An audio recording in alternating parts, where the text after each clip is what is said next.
लगता यूं है मियाँ साहब को शायद आज़ादी मिल गई है। कल मैंने पहली मरतबा उसको बगैर मास्क के बात करते हुए देखा है। खिलाने वाले भी मुजरिम है। जनाब स्पीकर, मियाँ साहब से मैं इतना ही पूछूंगा कि आपने ये कहते हुए बड़ी देर नहीं की। जब रेड कारपेट बिछाई गई, आपको लाया गया, डिस्क्वालिफिकेशन खत्म हुई, वो तो 2018 भूल गए जनाब स्पीकर। बस थोड़ा सा जी, रेड कारपेट बिछाई गई, पुराने दोस्त के बारे उसको में लाया गया, बायोमेट्रिक्स करवाए गए, बगैर बेल के चले गए। लेकिन मियाँ साहब लोगों को भी कोई बड़े बड़े लेके आते हैं और वो खुद काफी बड़े। और जनाब स्पीकर, बैरिस्टर गौहर साहब, मैं आपके बाद ये मेंबर इलेक्ट जो हैं उन सबको भी 2-2 मिनट देना चाहता हूं। जी जनाब स्पीकर, अगर थोड़ा टाइम। थैंक यू जनाब स्पीकर। मैं एक मुख्तसर बात करना चाह रहा था। एक तो कल मियाँ साहब ने बात की, अगर आपकी इजाजत हो, वो कुछ बात अधूरी छोड़ गया है तो मैं उसको कंप्लीट कर दूं। किसने बात की थी?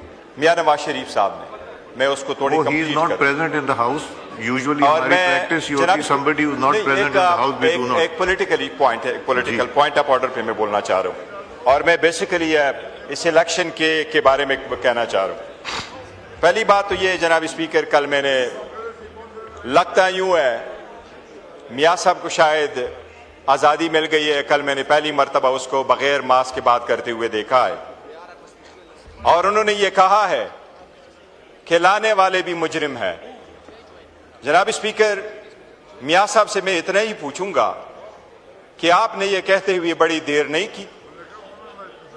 जब रेड कारपेट बिछाई गई, आपको लाया गया, डिस्क्वालिफिकेशन खत्म हुई, वो तो 2018 भूल गए जनाब स्पीकर। बस थोड़ा सा जी, मैं वैसे भी हमेशा मुख्तसर करता हूं। मियाँ साहब ने जनाब स्पीकर बड़ी देर कर दी है कहते कहते। रेड कारपेट बिछाई गई, पुराने दोस्त के बारे में उसको लाया गया, बायोमेट्रिक्स करवाए गए, बगैर बेल के चले गए, बगैर बेल के इंटर हो गए, जेल नहीं गए, डिस्क्वालिफिकेशन खत्म हुई, क्वालिफिकेशन आ गई है, फिर आपको दोबारा मैंडेट दिया गया और मैंडेट 12 मरतबा आपको दिया गया। जनाब स्पीकर, मैं ईमान की बात करना चाहता हूं। मैं मियाँ साहब को तनकीद नहीं बनाना चाह रहा जी, बट मैं ये कह रहा हूं कि कुछ हम यहां सारे बैठे हुए हैं,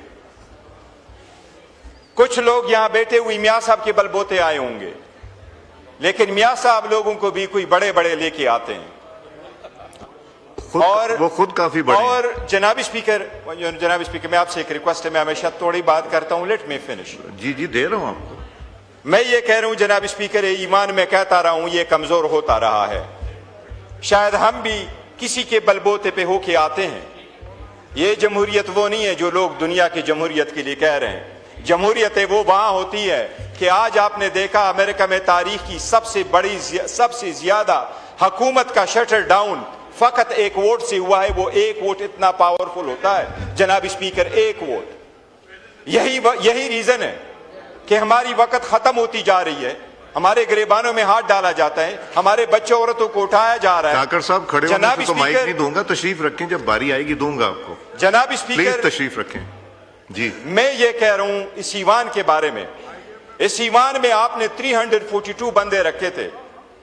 आपके रोल के हम हमेशा मुतरफ रहे। मैं और आप बहुत सारी चीजों के अमीन हैं और बड़ी कोशिश करते रहे कि ईवान मजबूत हो, ये ईवान चले, ये सिस्टम चले, चीजें तय हो बाला ना हो, बल्कि सिस्टम के अंदर रहते हुए तब्दीली लाए। लेकिन आपने ये सीट जो हमसे छीनी है, ये मेरी साथ वाली सीट, आपने हमें दुख दिया है। 342 की ईवान में यह सीट कोई तोरघर वाली प्रोविंशियल असेंबली की सीट नहीं थी। यह हरिपुर की हमारे leader of the opposition Umar Ayub Khan की सीट है जनाब स्पीकर। We mean it. यह सीट हम जीत चुके थे। आपका हर मैंडेट गलत है, but we take strong exceptions to this seat. आपकी 342 सीट में से एक सीट हमारे पास होती, हम उसके साथ क्या तीर मारते। लेकिन हम ये समझते थे कि हमने कुर्बानियां दी है, हम पाकिस्तान के साथ रहे, हम अफवाज पाकिस्तान के साथ रहे, हम पाकिस्तान के अवाम के साथ रहे, हम रियासत के साथ रहे, हम इंडिया के खिलाफ थे, हैं और हमेशा रहेंगे। जनाब स्पीकर, हमें ये उम्मीद थी कि 342 की सीट में से ये एक सीट आप हमें छोड़ने देंगे, ये हमारी जीती हुई सीट थी। इतना तवक्को करते थे कि आप इस मर्तबा हमारे एटलीस्ट एक मैंडेट को कबूल करेंगे। मुझे यूं लग रहा है जनाब स्पीकर कि ये स्पीकर ये एक सीट आपने नहीं ली है।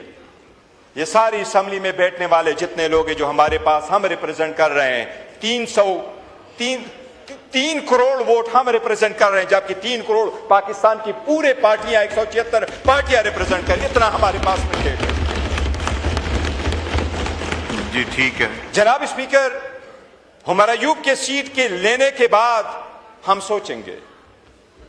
मैंने जो आपको कहा कि आप मेरे साथ बड़े सारे चीजों के अमीन हैं, हम कहते रहे, रिक्वेस्ट करते रहे कि सिस्टम को चलना है तो चलने दो, हमें रिकॉग्नाइज करो, हमें स्पेस दे दो। आपने एक सीट लगी।